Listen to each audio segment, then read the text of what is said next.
Viewers welcome back now program जी doctor साहब अगले इशू तो पहला ਅਸੀਂ ਆਪਣੇ ਦਰਸ਼ਕਾਂ ਦੇ ਜੋ ਫੇਸਬੁੱਕ ਮੈਸੇਜ ਨੇ ਉਹ ਲਵਾਂਗੇ। ਸਾਡੇ ਕੋਲ ਪਹਿਲੇ ਸੈਗਮੈਂਟ ਤੇ ਦੂਸਰੇ ਸੈਗਮੈਂਟ ਤੇ ਕਾਫੀ ਸਾਰੇ ਮੈਸੇਜ ਨੇ, ਅਸੀਂ ਸਭ ਦਾ ਬਹੁਤ ਬਹੁਤ ਸ਼ੁਕਰੀਆ ਅਦਾ ਕਰਦੇ ਹਾਂ। ਪਹਿਲੇ ਸੈਗਮੈਂਟ ਤੇ 39 ਦੇ ਕਰੀਬ ਮੈਸੇਜ ਨੇ। ਮਨਮੰਥਨ ਕੌਰ ਭੈਣ ਜੀ ਸਾਨੂੰ ਲਿਖਦੇ ਨੇ, ਪਰ ਉਹ ਤੋਂ ਪਹਿਲਾਂ ਮੈਂ ਜੋ ਅਸੀਂ ਕੱਲ ਦਾ ਪਹਿਲਾ ਸੈਗਮੈਂਟ ਕੀਤਾ ਸੀ, ਜਿਸ ਤਰ੍ਹਾਂ ਕਿ ਅਮਰੀਕੀ ਰਿਪੋਰਟ ਅਨੁਸਾਰ ਪਾਕਿਸਤਾਨ ਦੁਨੀਆ ਦੀ 5ਵੀਂ ਵੱਡੀ ਪਰਮਾਣੂ ਤਾਕਤ ਬਣ ਸਕਦੀ ਹੈ। ਇਸ ਨੂੰ ਜੋ ਤੁਸੀਂ ਆਪਣੇ ਵਿਚਾਰ ਦਿੱਤੇ ਸੀ ਸਾਡੇ ਦਰਸ਼ਕਾਂ ਨੂੰ ਕਾਫੀ ਸਰਾਹਿਆ ਗਿਆ। ਇਸ ਤੇ ਵਿਊਜ਼ ਆਏ ਨੇ 17.4 ਕੇ, ਸ਼ੇਅਰਸ ਨੇ 306 ਔਰ ਕਮੈਂਟਸ ਨੇ 555। ਅਸੀਂ ਸਭ ਦਾ ਬਹੁਤ ਬਹੁਤ ਸ਼ੁਕਰੀਆ ਅਦਾ ਕਰਦੇ ਹਾਂ। ਹੁਣ ਭੈਣ ਜੀ ਮਨਮੰਦਰ ਕੌਰ ਸਾਨੂੰ ਲਿਖਦੇ ਨੇ ਕਿ ਕਹਿੰਦੇ ਨੇ ਕਿ Jaswant Singh Khalra was a rare human being, no apart words to apt words to describe his service and ultimate sacrifice for the Sikh qawm. Respect. बहुत शुक्रिया भैन जी, बिल्कुल ठीक है कि उन्हां वर्गे ਉਹੀ ਸਨ ਔਰ ਉਹੀ ਨੇ। ਕਸ਼ਮੀਰ ਵਿਰਕ ਜੀ ਸਾਨੂੰ ਲਿਖਦੇ ਨੇ, ਕਹਿੰਦੇ ਨੇ ਕਿ ਡਾਕਟਰ ਸਾਹਿਬ ਤੁਹਾਨੂੰ ਤੇ ਤੁਹਾਡੀ ਸਾਰੀ ਟੀਮ ਨੂੰ ਵਾਹਿਗੁਰੂ ਜੀ ਕਾ ਖਾਲਸਾ ਵਾਹਿਗੁਰੂ ਜੀ ਕੀ ਫਤਿਹ ਔਰ ਖਾਲਸਾ ਜ਼ਿੰਦਾਬਾਦ ਦੇ ਨਾਰੇ ਵੀ ਲਗਾਉਂਦੇ ਨੇ। ਮਨਜੀਤ ਸਿੰਘ ਮਠਾਰੂ ਵੀ ਸਾਨੂੰ ਲਿਖਦੇ ਨੇ, ਕਹਿੰਦੇ ਨੇ ਕਿ ਵਾਹਿਗੁਰੂ ਜੀ ਕਾ ਖਾਲਸਾ ਵਾਹਿਗੁਰੂ ਜੀ ਕੀ ਫਤਿਹ, TV 84 ਜ਼ਿੰਦਾਬਾਦ ਜ਼ਿੰਦਾਬਾਦ।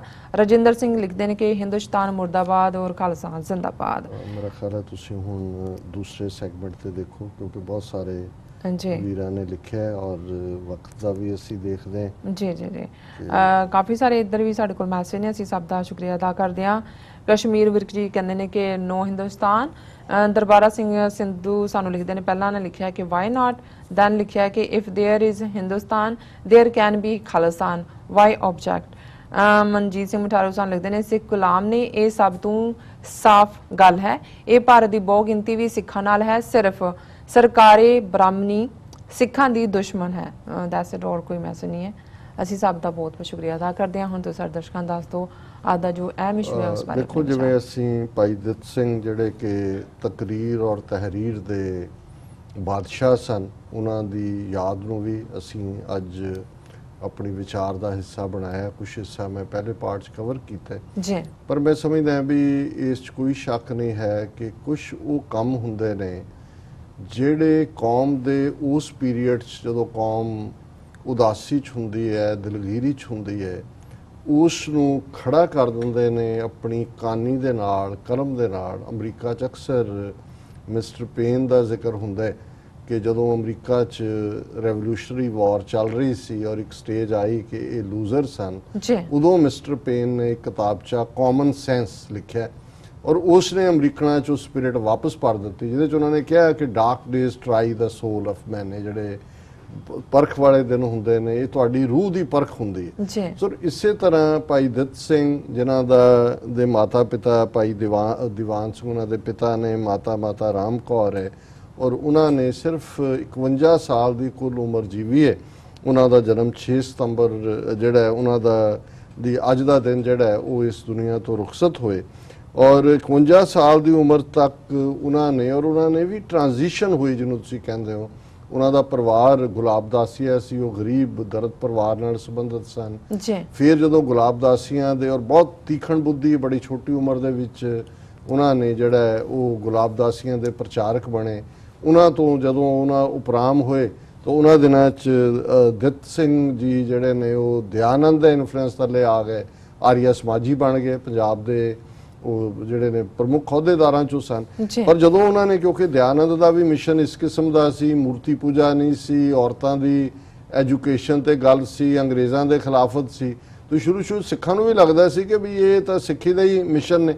ਲੇਕਿਨ ਜਦੋਂ ਉਹਦੀ ਸਤਿਆਰਥ ਪ੍ਰਕਾਸ਼, ਉਹਦੀ ਕਿਤਾਬ ਜਿਹਦੇ 'ਚ ਉਹਨੇ ਸਿੱਖ ਧਰਮ, ਈਸਾਈ ਧਰਮ, ਇਸਲਾਮ, ਉਹਨਾਂ ਦੇ ਖਿਲਾਫ ਬਹੁਤ ਕੁਛ ਕਿਹਾ, ਫਿਰ ਇਹਨਾਂ ਨੇ ਉਹਨੂੰ ਚੈਲੰਜ ਕੀਤਾ ਕਿ ਆਪ ਵੀ ਮੇਰੇ ਨਾਲ ਡਿਬੇਟ ਕਰ। ਸ਼ਾਲੀਮਾਰ ਬਾਗ ਲਾਹੌਰ 'ਚ ਉਹਨਾਂ ਦੀ ਲਿਖਤ ਹੈ ਮੇਰਾ ਤੇ ਸਾਧੂ ਦਿਆਨੰਦ ਦਾ ਸੰਵਾਦ, ਔਰ ਉਹਨੂੰ ਉਹਨਾਂ ਨੇ ਬਿਲਕੁਲ ਪਛਾੜਿਆ।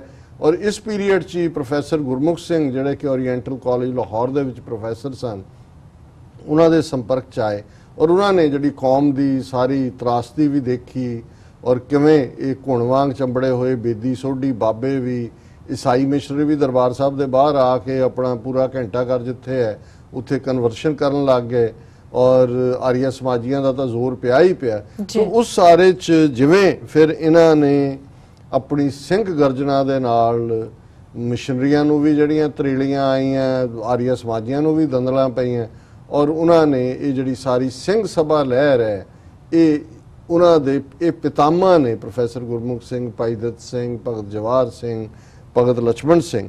ਔਰ ਉਹਨਾਂ ਨੇ 17-18 ਸਾਲ ਦੀ ਉਮਰ ਤੋਂ ਆਪਣਾ ਇਹ ਸਿੱਖੀ ਪ੍ਰਚਾਰ ਦੀ ਲਾਈਨ ਨੂੰ ਸ਼ੁਰੂ ਕੀਤਾ। ਔਰ ਜਿਵੇਂ ਮੈਂ ਦੱਸਿਆ ਵੀ ਇਹ ਜਦੋਂ ਤੁਹਾਡੇ ਪਰਸਨਲ ਲਾਈਫ ਦੀਆਂ ਟ੍ਰੈਜਡੀਜ਼ ਹੁੰਦੀਆਂ ਨੇ, ਉਹਨਾਂ ਦੀਆਂ ਅੱਖਾਂ ਸਾਹਮਣੇ ਉਹਨਾਂ ਦੇ ਪੁੱਤਰ ਡਾਕਟਰ ਬਲਦੇਵ ਸਿੰਘ, ਉਹਨਾਂ ਦੀ ਬੱਚੀ ਵਿਦਿਆਵੰਤ ਕੌਰ ਉਹ ਚੜ੍ਹਾਈ ਕਰ ਗਏ, ਜਿਹੜੇ ਬੇਦੀ ਸੋਢੀ ਸੀ ਉਹ ਅਦਾਲਤਾਂ 'ਚ ਲੈ ਗਏ ਕਿ ਵੀ ਇਹ ਜਿਹੜਾ ਇਹ ਸਿੱਖੀ ਦਾ ਪ੍ਰਚਾਰ ਕਰਕੇ ਸਾਡੇ ਪੁਰਾਤਨ ਸਨਾਤਨ ਧਰਮ ਨੂੰ ਖਰਾਬ ਕਰਦੇ। ਉਹਨਾਂ ਸਾਰਿਆਂ ਨੇ ਜਿਹੜਾ ਇਹ ਸਭ ਦੇ ਬਾਵਜੂਦ ਉਹਨਾਂ ਨੇ ਇਸ ਚੈਲੰਜ ਨੂੰ ਕਬੂਲਿਆ। ਔਰ ਜਿਹੜੀਆਂ ਉਹਨਾਂ ਦੀਆਂ ਪ੍ਰਸਿੱਧ ਕਿਤਾਬਾਂ, ਉਹਨਾਂ ਨੇ 52 ਦੇ ਕਰੀਬ ਉਹਨਾਂ ਦੀਆਂ ਲਿਖਤਾਂ ਨੇ, ਜਿਨ੍ਹਾਂ 'ਚ ਗੁਰੂ ਨਾਨਕ ਪ੍ਰਬੋਧ, ਗੁਰੂ ਅਰਜਨ ਚਰਿੱਤਰ, ਦੰਭ ਬਿਦਾਰਣ, ਦੁਰਗਾ ਪ੍ਰਬੋਧ, ਪੰਧ ਪ੍ਰਬੋਧ, ਰਾਜ ਪ੍ਰਬੋਧ, ਮੇਰਾ ਤੇ ਸਾਧੂ ਦਿਆਨੰਦ ਦਾ ਸੰਵਾਦ। ਇਸ ਤੋਂ ਇਲਾਵਾ ਉਹਨਾਂ ਨੇ ਪ੍ਰਾਚੀਨ ਸਿੱਖ ਸ਼ਹੀਦਾਂ ਦੇ ਸੰਬੰਧੀ ਵੀ ਕਿਤਾਬ 'ਚ ਭਾਈ ਤਾਰਾ ਸਿੰਘ ਵਾਂ, ਭਾਈ ਸੁਬੇਗ ਸਿੰਘ, ਭਾਈ ਮਤਾਬ ਸਿੰਘ ਮੀਰਾਂਕੋਟ, ਭਾਈ ਤਾਰੂ ਸਿੰਘ, ਇਹ ਸਾਰੇ ਨੇ। ਔਰ ਜਿਵੇਂ ਮੈਂ ਪਹਿਲਾਂ ਦੱਸਿਆ ਕਿ ਜਦੋਂ ਤੱਕ ਉਹਨਾਂ ਨੇ ਫਿਰ ਇਹ ਸਿੰਘ ਸਭਾ ਲਹਿਰ ਅਗਲੇ ਪੜਾਅ ਤੇ ਪਹੁੰਚੀ, ਭਾਈ ਸਾਹਿਬ ਭਾਈ ਵੀਰ ਸਿੰਘ, ਭਾਈ ਕਾਹਨ ਸਿੰਘ ਨਾਭਾ, ਇਹ ਸਾਰੇ ਇਸ ਕਾਫਲੇ ਨੂੰ ਜੁਆਇਨ ਕਰ ਚੁੱਕੇ ਸੀ। 1892-93 ਦੇ ਵਿੱਚ ਖਾਲਸਾ ਕਾਲਜ ਅੰਮ੍ਰਿਤਸਰ ਹੋਣ ਦੇ ਵਿੱਚ ਆਇਆ।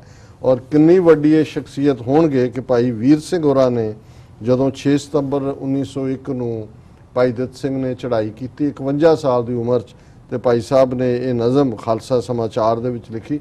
ਔਰ ਭਾਈ ਦਤ ਸਿੰਘ ਖਾਲਸਾ ਅਖਬਾਰ ਲਾਹੌਰ ਤੋਂ ਕੱਢਦੇ ਸੀ। ਜੇ ਪੰਜਾਬੀ ਪੱਤਰਕਾਰੀ ਦੇ ਪਿਤਾਮਾ ਕਹਿਣਾ ਹੋਏ ਤਾਂ ਉਹ ਵੀ ਭਾਈ ਦਤ ਸਿੰਘ ਸਨ।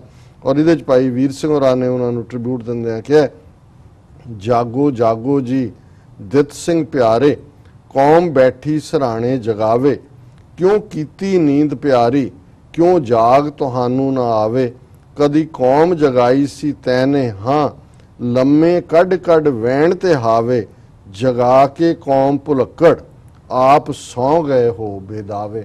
ਕਿ ਇਹ ਟ੍ਰਿਬਿਊਟ ਭਾਈ ਸਾਹਿਬ ਦੀ ਸੀ। ਸੋ ਅਸੀਂ ਉਹਨਾਂ ਨੂੰ ਵੀ ਅੱਜ ਦੀ ਇਸ ਆਪਣੀ ਯਾਦ ਦੇ ਵਿੱਚ ਲੈ ਕੇ ਆਉਂਦੇ ਹਾਂ। ਜੀ ਰਾਜ ਸਾਹਿਬ, ਹੁਣ ਤੁਸੀਂ ਦਰਸ਼ਕਾਂ ਨੂੰ ਦੱਸ ਦਿਓ ਅੱਜ ਦਾ ਵਿਚਾਰ। ਅੱਜ ਦੇ ਵਿਚਾਰ ਲਈ ਭਗਤ ਨਾਮਦੇਵ ਜੀ ਦਾ ਗੌਂਡ ਰਾਗ ਦਾ ਸ਼ਬਦ ਹੈ। ਔਰ ਜਿਵੇਂ ਭਗਤ ਜੀ ਦੇ ਬਾਣੀ ਦੇ ਵਿੱਚ ਕੁਝ ਲਫ਼ਜ਼ ਮਰਾਠੀ ਦੇ ਨੇ, ਇਹ 12ਵੀਂ 13ਵੀਂ ਸਦੀ 'ਚ ਮਹਾਰਾਸ਼ਟਰ 'ਚ ਹੋਏ ਸੰਤ ਨੇ ਵੱਡੇ, ਔਰ ਇਹਨਾਂ ਦੇ 59 ਸ਼ਬਦ ਗੁਰੂ ਗ੍ਰੰਥ ਸਾਹਿਬ 'ਚ ਨੇ। ਔਰ ਇਸ ਦੇ ਵਿੱਚ ਵੀ ਜਿਹੜਾ ਇੱਕੋ ਹੀ ਫੋਕਸ ਹੈ ਕਿ ਅਲਟੀਮੇਟਲੀ ਸਾਡਾ ਜੇ ਜੀਵਨ ਦੇ ਅੰਦਰ ਕੋਈ ਰਾਹ ਸੁਖਾਲਾ ਕਰ ਸਕਦਾ ਹੈ, ਸਾਡੇ ਜੀਵਨ 'ਚ ਆਨੰਦ ਭਰ ਸਕਦਾ ਹੈ, ਉਹ ਰੱਬ ਦੀ ਯਾਦ ਹੈ। ਔਰ ਉਹਦੇ 'ਚ ਉਹਨਾਂ ਨੇ 3-4 ਅਲੰਕਾਰ ਵਰਤੇ ਨੇ, ਜਿਹਦੇ 'ਚ ਕਿ ਕਿਵੇਂ ਜਿਹੜਾ ਜਿਸ ਪਾਸੇ ਲੱਗਦਾ ਹੈ ਉਸ ਲਈ ਪ੍ਰਾਣ ਦੇ ਦਿੰਦਾ ਹੈ, ਜਾਨ ਦੇ ਦਿੰਦਾ ਹੈ, ਪਰ ਅਸੀਂ ਕਿਉਂ ਨਹੀਂ ਰੱਬ ਦੀ ਯਾਦ ਦੇ ਵਿੱਚ ਆਪਣਾ ਆਪਾ ਦੇ ਦਿੰਦੇ। ਸੋ ਭਗਤ ਜੀ ਫਰਮਾਉਂਦੇ ਨੇ, ਨਾਦ ਭ੍ਰਮੇ ਜੈਸੇ ਮਿਰਗਾਏ, ਪ੍ਰਾਣ ਤਜੇ ਵਾਕੋ ਧਿਆਨ ਨਾ ਜਾਏ। ਇਹ ਅਕਸਰ ਜਿਹੜੇ ਸ਼ਿਕਾਰੀ ਨੇ ਜਦੋਂ ਹਿਰਨ ਨੂੰ ਫੜਦੇ ਨੇ ਤੇ ਘੜੇ ਦੇ ਉੱਤੇ ਇੱਕ ਚਮੜਾ ਲਪੇਟਿਆ ਹੁੰਦਾ ਹੈ, ਉਸ ਸਾਜ਼ ਨੂੰ ਜਿਹੜਾ ਉਹ ਕੰਢੇੜਾ ਕਹਿੰਦੇ ਨੇ, ਕਿ ਕੰਢੇੜੇ ਦੀ ਆਵਾਜ਼ ਕਹਿੰਦੇ ਨੇ ਕਿ ਜਦੋਂ ਉਹ ਘੜਾ ਵੱਜਦਾ ਹੈ ਉਸ ਕਿਸਮ ਦਾ, ਤੇ ਹਿਰਨ ਉਹਦੇ ਵੱਲ ਖਿੱਚਿਆ ਆਉਂਦਾ ਹੈ। ਔਰ ਭਗਤ ਜੀ ਕਹਿੰਦੇ ਨੇ ਕਿ ਨਾਦ ਭ੍ਰਮੇ ਜੈਸੇ ਮਿਰਗਾਏ, ਕਿ ਮਿਰਗ ਜਿਹੜਾ ਹਿਰਨ ਹੈ ਉਸ ਨਾਦ ਕੰਢੇੜੇ ਦੀ ਸ਼ਬਦ ਦੀ ਆਵਾਜ਼ ਨੂੰ ਸੁਣ ਕੇ ਭੱਜਿਆ ਆਉਂਦਾ, ਉਹ ਪ੍ਰਾਣ ਤਜੇ ਵਾਕੋ ਧਿਆਨ ਨਾ ਜਾਏ, ਉਹ ਆਪਣੀ ਜਾਨ ਦੇ ਦਿੰਦਾ ਹੈ ਪਰ ਉਸ ਆਵਾਜ਼ ਤੋਂ ਪਿੱਛੇ ਨਹੀਂ ਹਟਦਾ, ਆ ਕੇ ਸ਼ਿਕਾਰੀ ਦੇ ਚੁੰਗਲ 'ਚ ਫਸ ਜਾਂਦਾ ਹੈ। ਐਸੇ ਰਾਮਾ ਐਸੇ ਹੀਰੋਂ, ਰਾਮ ਛੋੜ ਚਿਤ ਅਨਤ ਨਾ ਫੇਰੋਂ ਰਹੋ। ਇਹ ਮੇਰੇ ਰਾਮ, ਹੈ ਮੇਰੇ ਵਾਹਿਗੁਰੂ, ਇਵੇਂ ਹੀ ਜਿਵੇਂ ਮਿਰਗ ਜਿਹੜਾ ਉਹ ਉਸ ਆਵਾਜ਼ ਦਾ ਕੀਲਿਆ ਹੋਇਆ ਆਪਣੀ ਜਾਨ ਦੇ ਦਿੰਦਾ ਹੈ, ਸ਼ਿਕਾਰੀ ਦੇ ਕਾਬੂ ਆ ਜਾਂਦਾ ਹੈ, ਪਰ ਉਹਨੂੰ ਛੱਡਦਾ ਨਹੀਂ, ਆਵਾਜ਼ ਦਾ ਪਿੱਛਾ ਨਹੀਂ ਛੱਡਦਾ। ਇਵੇਂ ਹੀ ਮੈਂ ਤੇਰੇ ਹੀਰੋ ਹਾਂ, ਮੈਂ ਤੇਰੇ ਵੱਲ ਦੇਖਦਾ, ਔਰ ਰਾਮ ਛੋੜ ਚਿਤ ਅਨਤ ਨਾ ਫੇਰੋਂ, ਮੈਂ ਆਪਣਾ ਮਨ ਤੇਰੇ ਤੋਂ ਬਿਨਾਂ ਰਾਮ ਨੂੰ ਛੱਡ ਕੇ, ਰਮੇ ਹੋਏ ਵਾਹਿਗੁਰੂ ਨੂੰ ਛੱਡ ਕੇ ਕਿਤੇ ਹੋਰ ਨਹੀਂ ਲਿਜਾਵਾਂਗਾ।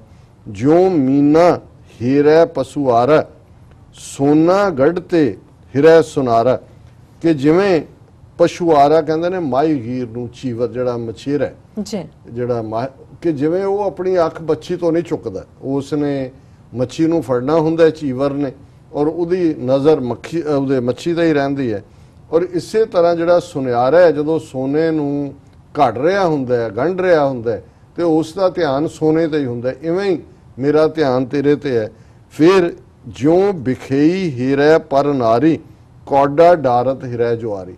ਹੁਣ ਪਹਿਲਾਂ ਤਾਂ ਉਹਨਾਂ ਨੇ ਦੋ ਦੂਸਰੇ ਉਦਾਹਰਨਾਂ ਦਿੱਤੀਆਂ, ਹੁਣ ਨੈਗੇਟਿਵ ਵਾਲੀਆਂ ਵੀ ਦਿੱਤੀਆਂ ਕਿ ਜਿਹੜਾ ਵੱਧ ਚਲਨ ਆਦਮੀ ਹੈ ਉਹ ਜਿਵੇਂ ਬਗਾਨੀਆਂ ਇਸਤਰੀਆਂ ਨੂੰ ਹੀਰਦਾ ਦੇਖਦਾ ਜੀ, ਜਿਉਂ ਵਿਖੇਈ ਹੀਰੈ ਪਰ ਨਾਰੀ, ਜਿਵੇਂ ਦੂਸਰੀਆਂ ਇਸਤਰੀਆਂ ਦੇ ਉੱਤੇ ਹੀ ਉਸ ਦੀ ਅੱਖ ਹੁੰਦੀ ਹੈ, ਜਿਹਨੂੰ ਪੰਜਾਬੀ ਚ ਜਨਾਨੀਆਂ ਤਾੜਨਾ ਕਹਿੰਦੇ ਨੇ, ਕਿ ਜੇ ਉਹਦਾ ਧਿਆਨ, ਜੇ ਉਹਦੇ ਚ ਇੱਕ ਕਮਜ਼ੋਰੀ ਹੈ ਤੇ ਉਹ ਉਹਦੇ ਚ ਹੀ ਹੁੰਦਾ, ਉਹਨੂੰ ਕੋਈ ਹੋਰ ਚੀਜ਼ ਵੱਲ ਧਿਆਨ ਨਹੀਂ ਹੁੰਦਾ। ਕੌਡਾ ਡਾਰਤ ਹਿਰੈ ਜੁਆਰੀ, ਜਿਵੇਂ ਜੁਆਰੀਆ ਜਿਹੜਾ ਹੈ ਜਦੋਂ ਕੌਡੀ ਸੁੱਟਦਾ ਹੈ ਚਾਰ ਚੁਫੇਰੇ ਕੀ ਹੋ ਰਿਹਾ ਉਹਨੂੰ ਕੋਈ ਪਰਵਾਹ ਨਹੀਂ ਹੁੰਦੀ, ਉਹ ਜਿਹੜਾ ਉਸ ਕੌਡੀ ਦੇ ਉੱਤੇ ਹੀ ਉਸ ਦਾ ਧਿਆਨ ਹੁੰਦਾ ਹੈ। ਜੈ ਜੈ ਦੇਖੋ ਤੈ ਤੈ ਰਾਮਾ, ਹਰ ਕੇ ਚਰਨ ਨਿਤ ਧਿਆਵੈ ਨਾਮਾ। ਕਿ ਭਗਤ ਨਾਮਦੇਵ ਜੀ ਕਹਿੰਦੇ ਨੇ ਕਿ ਮੈਂ ਜਿੱਧਰ ਦੇਖਦਾ, ਇਹ ਵਾਹਿਗੁਰੂ ਮੈਨੂੰ ਤੁਸੀਂ ਨਜ਼ਰ ਆਉਂਦੇ ਹੋ, ਹਰ ਕੇ ਚਰਨ ਨਿਤ ਧਿਆਵੈ ਨਾਮਾ। ਤੇ ਨਾਮਦੇਵ ਕਹਿੰਦੇ ਨੇ ਕਿ ਮੈਂ ਉਸ ਵਾਹਿਗੁਰੂ ਦੇ ਚਰਨਾਂ ਦੇ ਵਿੱਚ ਹੀ ਜੁੜਿਆ ਹੋਇਆ, ਜਿਵੇਂ ਜਿਹੜਾ ਵਿਖੇਈ ਹੈ ਉਹ ਪਰ ਨਾਰੀ ਦੇ ਵਿੱਚ ਉਹ ਜੁੜਿਆ ਹੋਇਆ, ਕੌਡੀਆਂ ਸੁੱਟ ਕੇ ਜੁਆਰੀਏ ਦਾ ਧਿਆਨ, ਜੁਆਰ ਜਿਹੜਾ ਉਹ ਜੂਏ ਵੱਲ ਹੈ, ਔਰ ਮੱਛੀਆਂ ਫੜਨ ਵਾਲਾ ਜਿਹੜਾ ਹੈ ਉਹ ਮਾਹੀਗੀਰ, ਉਹ ਮੱਛੀ ਦੇ ਉੱਤੇ ਉਹਨੇ ਅੱਖ ਰੱਖੀ ਹੋਈ ਹੈ, ਸੁਨਿਆਰਾ ਜਿਹੜਾ ਉਹ ਸੋਨੇ ਦੇ ਉੱਤੇ ਹੀ ਹੈ। ਔਰ ਇਸੇ ਤਰ੍ਹਾਂ ਮਿਰਗ ਜਿਹੜਾ ਹੈ ਉਹ ਆਪਣੀ ਜਾਨ ਦੇ ਦਿੰਦਾ ਹੈ, ਪਰ ਉਹ ਜਿਹੜਾ ਸ਼ਬਦ ਦੀ ਪ੍ਰੀਤ ਹੈ ਉਸ ਸਾਜ਼ ਦੀ, ਉਸ ਨੂੰ ਨਹੀਂ ਛੱਡਦਾ। ਤੇ ਨਾਮਦੇਵ ਕਹਿੰਦੇ ਨੇ ਐਸੇ ਰਾਮਾ ਐਸੇ ਹੀਰੋ, ਮੈਂ ਵੀ ਹੇ ਰਾਮ ਇਵੇਂ ਹੀ ਤੈਨੂੰ ਦੇਖ ਰਿਹਾ, ਤੈਨੂੰ ਰਾਮ ਛੋੜ ਜਿਤ ਅਨੰਤ ਨਾ ਫੇਰੋ, ਮੇਰਾ ਵੀ ਧਿਆਨ ਹੁਣ ਤੇਰੇ ਬਿਨਾ ਕਿਸੇ ਹੋਰ ਵੱਲ ਨਹੀਂ ਹੈ। ਜੀ ਰਾਜ ਇਹ ਅੱਜ ਦਾ ਵਿਚਾਰ। ਤੁਹਾਡਾ ਬਹੁਤ ਬਹੁਤ ਸ਼ੁਕਰੀਆ, ਤੁਸੀਂ ਅੱਜ ਦੇ ਅਹਿਮ ਇਸ਼ੂ ਤੇ ਅੱਜ ਦਾ ਵਿਚਾਰ ਸਾਡੇ ਦਰਸ਼ਕਾਂ ਨਾਲ ਸਾਂਝਾ ਕੀਤਾ। ਇਸ ਨਾਲ ਆਪਣੇ ਵਿਊਅਰਸ ਕੋਲ ਨੇ ਇਜਾਜ਼ਤ। ਵਿਊਅਰਸ ਤੁਹਾਡਾ ਵੀ ਬਹੁਤ ਬਹੁਤ ਸ਼ੁਕਰੀਆ, ਤੁਸੀਂ ਆਪਣੀ ਕੀਮਤੀ ਸਮੇਂ ਵਿੱਚ ਸਮਾਂ ਕੱਢ ਕੇ ਸਾਨੂੰ ਆਪਣੇ ਰਾਏ ਤੇ ਵਿਚਾਰ ਭੇਜਣੇ, ਤਾਂ ਇਸ ਤਰ੍ਹਾਂ ਭੇਜਦੇ ਰਹਿਣਾ ਸਾਡੇ ਇਸ ਪਤੇ ਤੇ SOS@tv84.tv ਦੇ। ਅਸੀਂ ਆਪਣਾ ਪ੍ਰੋਗਰਾਮ ਲੈ ਕੇ ਫਿਰ ਦੁਬਾਰਾ ਹਾਜ਼ਰ ਹੋਵਾਂਗੇ। ਤਦ ਤੱਕ ਲਈ ਮੈਨੂੰ ਤੇ ਆਪਣੇ ਨਾਲ ਆਗਿਆ ਦਿਓ ਤੇ TV84 ਬੁਲਾ ਦਿਓ। ਫਤਿਹ। ਵਾਹਿਗੁਰੂ ਜੀ ਕਾ ਖਾਲਸਾ, ਵਾਹਿਗੁਰੂ ਜੀ ਕੀ ਫਤਿਹ।